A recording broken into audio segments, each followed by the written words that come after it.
I jo la veritat és que no he fet el Set Cims només per disfrutar, no? Perquè per disfrutar m'ho passo bé aquí fent duatlons i carreres i fent coses amb els amics. Ho faig sobretot per aprendre, no? I per descobrir noves dimensions, per viure riscos. A mi m'agrada molt viure riscos i situacions incertes, perquè és on aprens, on et poses tu mateix al límit de les teves capacitats, on et coneixes, on saps el que has de gestionar. I crec que és una manera, a més, molt enriquidora viatjar. A mi no m'agrada anar, no sé, a veure la muralla xina amb un autocar, fer una foto i dormir a l'hotel. A mi m'agradaria, córrer-la o caminar-hi 3 dies, tranquil·lament, acampar al costat. Dic una gent perquè no hi he estat mai, és un exemple. A mi anar al desert, a fer una foto que et donin una volta 10 minuts amb camell i anar a dormir en un lloc que hi ha piscines i tot això, està molt bé. Però has estat al desert? O l'has vist? Has vist una foto, has vist una postal, que hi eres tu, de protagonista, però en canvi corrent la Marató dels Sables, o el Dakar, o la Titan Desert en bici, estàs al desert i perds, captes la immensitat del desert, la duresa. És una manera de viure i d'interioritzar una mica més els viatges o les experiències d'allà on vas. Per tant, tots aquests reptes també són una manera, en certa forma, de viure més intensament, d'aprofitar cada moment de l'existència? Sí, suposo que... Mira, el dijous passat vaig sopar amb un company que feia molt temps que no veia dels estudis, que ara té 39 anys, i que havien coincidit en un treball, perquè jo que estava acabant la carrera i ell la començava, i vam fer molt bona relació, però no em veia des de fot 15 o 16 anys. I als 39 anys no ha fet res, i ara de cop, lo típic, sembla la crisi dels 40 i ara vol fer... Jo crec que no és viure intensament perquè m'hagi perdut res, perquè als 20 anys ja ho feia, més o menys, en altres dimensions, però sí que sempre m'ha agradat viure al màxim, no? I captar el màxim d'experiències. I sobretot, a més, jo matitzaria noves, no? Vull dir, noves. Jo tinc la sort o la mala sort, intento aprofitar i convertir-ho en una bona sort, no? De que no tinc un talent especial per l'esport. Jo, si fos el Nadal, em passaria tot el dia donant cops a la raqueta, però seria el Nadal i intentaria ser dels 20, 10, 5 millors del món. Però com no tinc un talent així, per què m'he de passar tot el dia donant cops a la raqueta? Quan hi ha tantes coses interessants a fer. De tastaulletes, d'alpinisme, esports de motor, duatlons, bicicleta, en fi, una mica... Tot el que tingui relació amb un esport una mica extrem, de resistència, que requereixi una certa estratègia, m'encanta i m'aporta molt. I després, és això, jo ara mateix, per això dic, alpinista, home, jo sí, n'he fet molt, fa molt temps, i a més, concretament als Alps, i tinc ganes de fer-ne moltíssim, però d'una manera amb menys pressió, menys objectius. En canvi, em posaré objectius més ambiciosos amb alguna cosa nou, perquè alguna nou relacionat sempre amb temes d'això, de resistència, d'aventura, de descoberta de nous llocs del món, etc.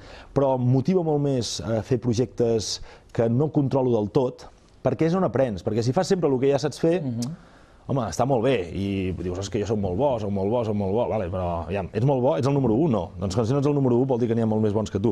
Doncs almenys pots fer coses que realment aprens, quan no domines del tot una situació. A mi m'agrada molt treballar en situacions d'incertesa, que no saps el resultat, treballar en situacions noves, de desconeixença, i no sé, i crec que és un missatge que crec que a mi, allò que deia, ho faig per mi, però a mi també m'agradaria transmetre que a vegades estem massa dintre la nostra bombolla de seguretat, de comoditat, dels nostres amics de sempre, el nostre entorn, i em sembla que tot el que ha sortit d'aquí és una animalada.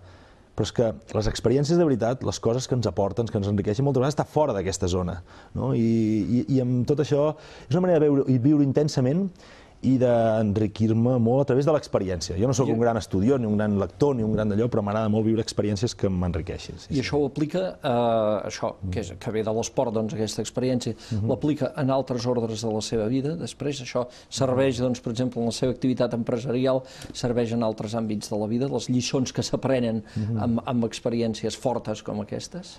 Absolutament, absolutament. Jo, de veritat que el que he après per sort o incorporat amb aquestes experiències una mica extremes, siguin les vessants de motor o siguin les vessants més d'esports naturals d'aventura, en situacions, per exemple, crítiques al món de l'empresa, moltes vegades les he aplicat o m'han donat la serenor per dir, ara mateix estic amb uns lius de feina, imagina't, amb les situacions, em dedico a temes de gestió d'inversions, de projectes d'energies renovables i d'energia eficient i de medi ambient, i ara mateix amb tota la regulació del govern, la incertesa, estic amb uns lius impressionants, però clar, estàs en una reunió que t'està jugant un projecte que fa 2 anys que hi estàs treballant, de feina parlo, però penses, però si fa un mes m'estava jugant la vida a l'Everest, i vam baixar bé. Ho relativitzes una mica. Vam baixar bé, i no va passar res, i vam gestionar, i vam ajudar-nos i tal, i no sé què, i vam estar baix. I dius, al final, què m'estic jugant? No passa res, centrem-nos, treballem bé, no dediquem el 80% del temps a queixar-nos,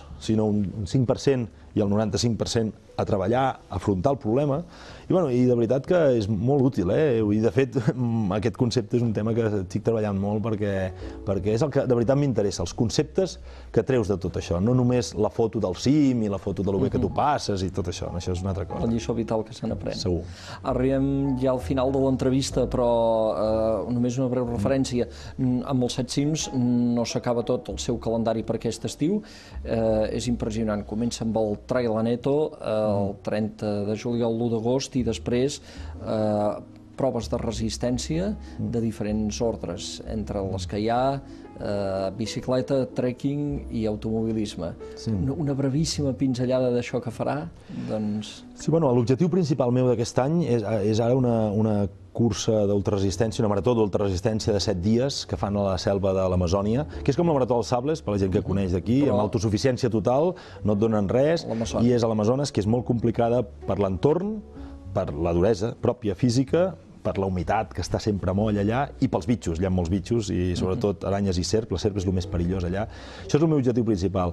Per això també, per casualitat, al setembre faig les 24 hores de Montmeló, de cotxe, he pogut entrar en un equip i tot això, em fa molta il·lusió, perquè jo amb el món del motor, encara que estic més allunyat, és que m'hi enganxo sempre que d'allò, i la setmana abans hi ha les 24 hores de ciclisme de Montjuïc, de Barcelona, i a l'haver-hi aquestes 2 proves de 24 hores amb 2 caps de setmana consecutius, n'hi hem posat una altra, que em servirà d'entreno per l'Amazònia, que és la Matagalls Montserrat, però que s'ha de fer menys de 24 hores. O sigui, fem una trilogia de 24 hores que sempre té conya, no?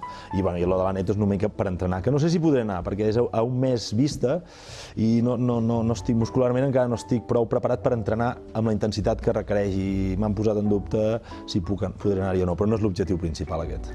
En fi, desitgem que en tots aquests objectius tingui molta sort, molt d'èxit, i li agraïm d'haver-ho explicat aquí, d'haver explicat no solament aquesta vessant esportiva, sinó també aquesta vessant interior que suposen tots aquests reptes, totes aquestes aventures. Gràcies, Albert, per haver estat aquí avui amb nosaltres. Gràcies a vosaltres. I els espectadors els emplacem no per aquesta setmana vinent, perquè aquesta setmana vinent tindrem retransmissions de la Copa Amèrica d'hoquei en directe aquí al Nou TV, sinó pel dia 30 de juny, en què farem l'últim programa de la temporada del 4 Paraules. Fins llavors, molt bona nit i adéu-siau.